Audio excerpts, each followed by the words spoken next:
It's your boy Online Davo, and we back with another video. Look, we got a video about Torian Rain Reloaded.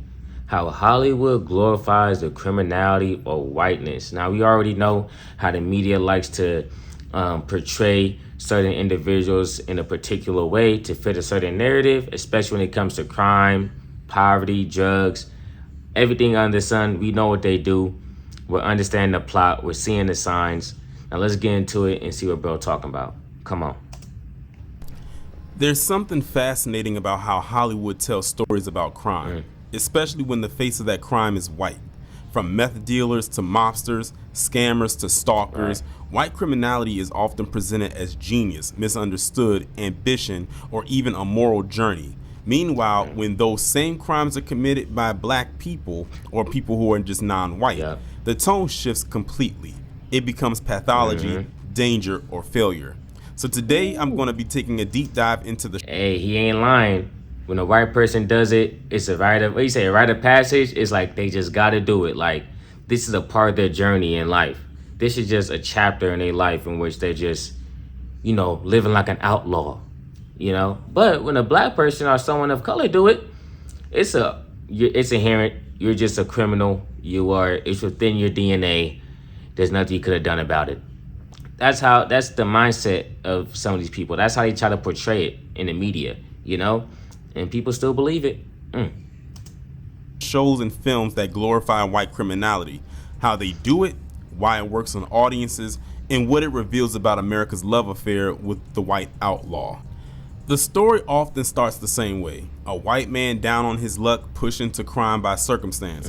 In the hit television series Breaking Bad, Walter White isn't introduced as a villain. He's a struggling teacher, dying of cancer, desperate to provide for his family.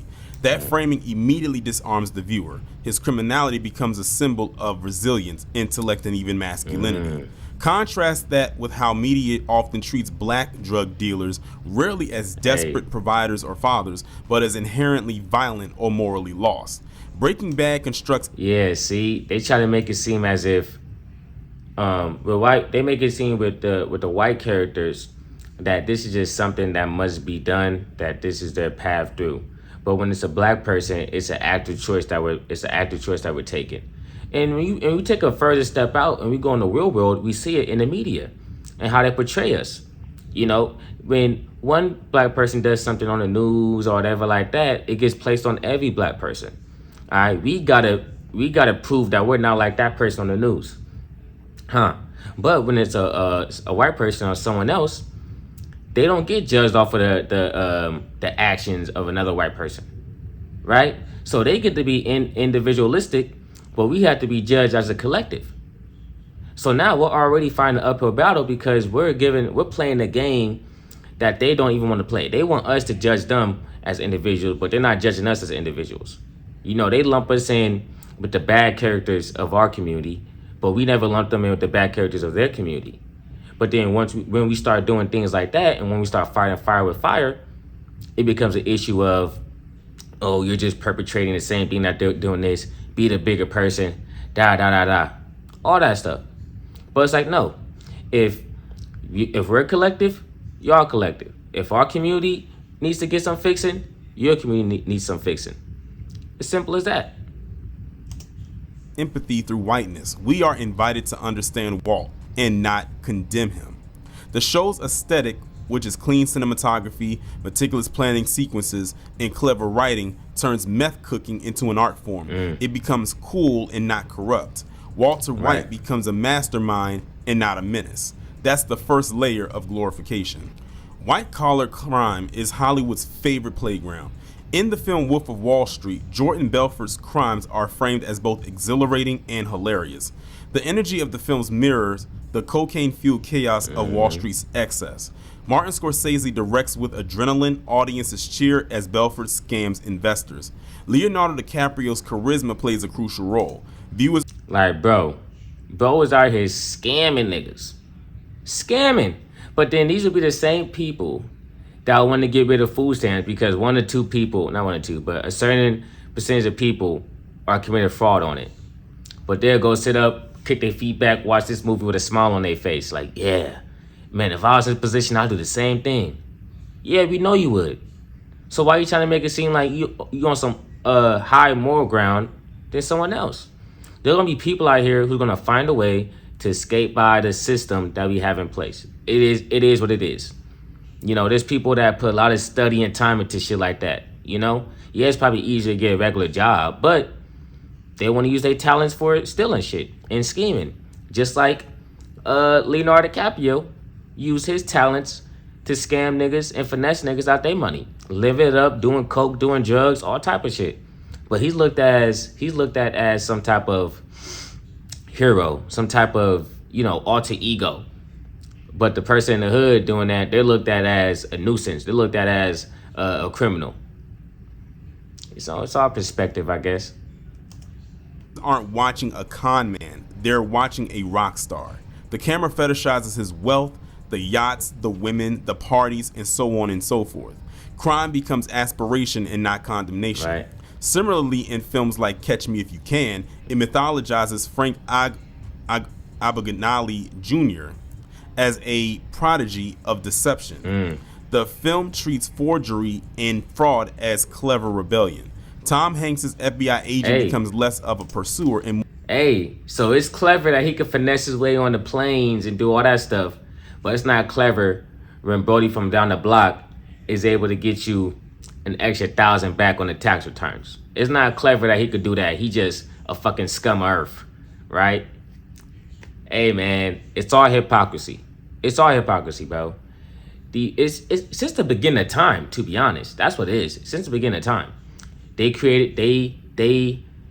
did certain things, and then they put laws in place so that other people wouldn't be able to do those certain things, so that they wouldn't be able to get that type of wealth, that type of power. So they play by a different playbook, bro. Even though the top 1% play by a different playbook than we do. But we like to believe that we're all on the same playing field. But we're not. We're not. More of an admirer. In the end, Frank is rewarded with a legitimate job at the FBI, a redemption narrative rarely afforded to non-white criminals. Together, these films illustrate how capitalism and whiteness merge into a fantasy, that breaking the law is just another form of success. The Sopranos and Ozark perfect the art of sympathetic white criminal families. Tony Soprano is a mob boss, but we meet him as a father in therapy, not as a murderer. His vulnerability, anxiety, and charm make his violence palatable. The mob is framed as a family business, not organized terror. Ozark. Hey, you know it's crazy too? I was having a conversation with someone about this like 3-4 weeks ago, like a month ago. We was talking about like gangs, we was talking about like mobs and shit like that and what the difference was. And pretty much bro was like, one of the differences is that, the mob, there was more family oriented. So, I feel like it was probably safer back then. It's like, nigga, who is it safer to? Not the dude that just moved in from out of town trying to start up a family business and he getting extorted. Who is it safe for? He don't give a fuck about family tradition. He don't give a fuck that these niggas go and kiss their moms on Sundays and go to church with them on Sundays. He don't care. I don't want to pay you $500 a week. Okay? So it's like, it's just even with regular people, if you have certain conversations with them, you're better to see it in their thinking too. It's all been brainwashed, There's no structure nowadays at all. All right, but people believe just because there's a structure there that somehow, some way it's safer. No, crime is crime, right? Right? Continues this legacy with the Birds. They launder money, they launder cartel money, but it's framed as survival. The show aestheticizes crime through lakeside beauty and family devotion. The viewer is asked to empathize and not judge. Then there's Goodfellas, the grandfather of it all. Another Martin Scorsese. I ain't gonna lie, this like my favorite movie of all time. I ain't gonna hold you. Definitely my favorite movie. Top 3 movie of all time. To me. Well, my categories. Film where the camera moves with hypnotic rhythm, pulling us into Henry Hill's world. The audience experiences the rush of power, money, and respect. The final downfall is tragic, but we're already addicted to the fantasy. All these shows and films normalize criminality as inheritance in culture and not as corruption. In the television show You, Joe Goldberg is a murderer and a stalker, right? But Netflix markets him as a misunderstood, even romantic at times. He narrates his crimes in self-aware monologues, and audiences meme his behavior. It's ironic, sure, but still. I mean, shit, they do it in real life too. Like with the Charlie Kirk shit, right? At first when they found out who it was, when they finally found out who it was, they were saying all this stuff. Gay, trans, da da da. He was brainwashed by this, he was brainwashed by that. They found out it was a young white male. Man, all he needed was God and understanding. That's all he needed. He would not have did the things he done if all he had was understanding. We see it in real time. I wouldn't have believed it if I wasn't keeping up with it. I'm gonna keep it real. I'm like, no way. But it's a real movement going on out here. It's people are making concentrated efforts to push certain agendas to the public for them to think of people a certain way. Because when someone thinks of a group of people a certain way, they're gonna, make decisions off of that assumption. So, man, oh man, these people know what they're doing. They know the mind of the average person. I'll tell you that much. Productive. Whiteness makes this obsession quirky instead of monstrous. In American Psycho, on the other hand, it satirizes this very phenomenon, but ironically became a part of it. Patrick Bateman, the sociopathic investment banker, was supposed to represent the hollowness of white male capitalism. Yet he became an internet icon of what they would call a Sigma male culture. The critique was consumed as aspiration. That's the power of whiteness in media. Even satire can reinforce glorification when the subject is framed attractively enough. When young white people commit crime, it's often treated as a phase and not pathology. That's what I said. In the film The Bling Ring, a group of teens rob celebrity homes. They're portrayed as shallow, fame-hungry, and confused, but never dangerous. Their whiteness protects them from full moral condemnation. They're seen as lost and not as criminal. In the film, you see, that's because whether people like to believe it or most people they view whiteness with purity. You know what I'm saying? They view it with purity. But no way that they're just doing that because they're evil. No way they're just doing that because they just want to do it. There has to be some underlying thing. They have to be going through some type of phase, something. But no, nigga, they are dangerous criminals. That's what they are. They're dangerous criminals. See, we got to prove that we aren't dangerous. And they got to show us multiple times that they are dangerous for people to believe that they are dangerous. It's crazy. It's really crazy out here. Once you start noticing, once you start peeping it. On Pain and Gain, meanwhile, it turns murder and fraud into comedy. The character's idiocy excuses their brutality.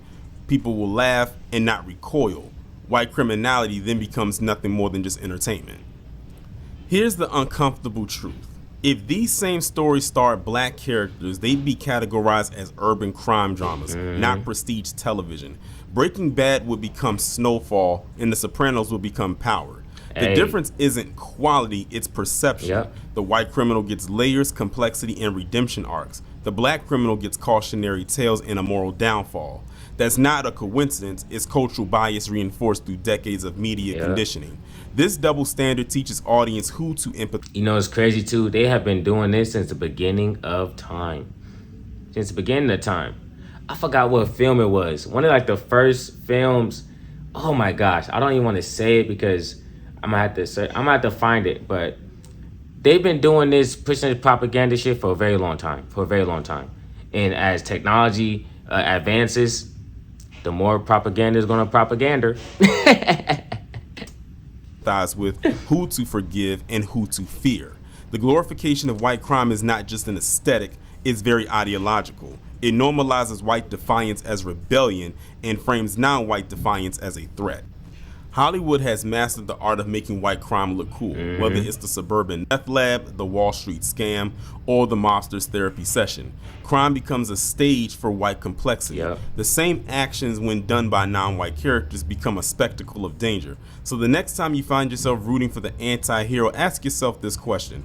Would you still feel the same way if he didn't look like Walter White or Tony Soprano? Damn. The glorification of white criminality is not accidental. It's systemic storytelling that reflects who America believes deserves empathy. And until that changes, we'll keep cheering for the Heisenbergs of the world while condemning everyone else for the same crime.